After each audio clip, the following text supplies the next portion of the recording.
Some users have reported an issue with the iOS 18.2 beta 4 version where your iPhone loses network connection or the strength of the network connection drops. And we are going to discuss this and see what users are saying online. And if I search iOS 18.2 beta 4 version, you see there are many forums that are discussing this issue. And the first one you can check on Reddit. Someone is discussing the major drop in speed when they upgraded to 18.2.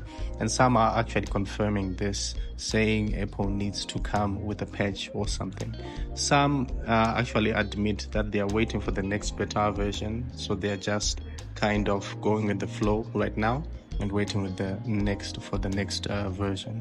And you can see some also are discussing how network connection just isn't working with the issue, and some are discussing whether it's a software issue or it's a hardware issue.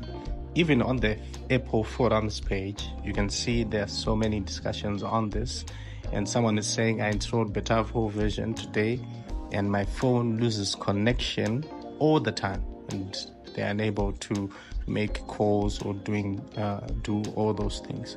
So obviously there are challenges with downgrading the version of iOS, but there are so many people who confirmed it from many different countries. Obviously the two solutions here, it's either you downgrade to iOS 17 or a more stable version, or you just wait for the next beta version, or you wait for the next stable version and upgrade to that, and hopefully this issue will be fixed in the next coming versions.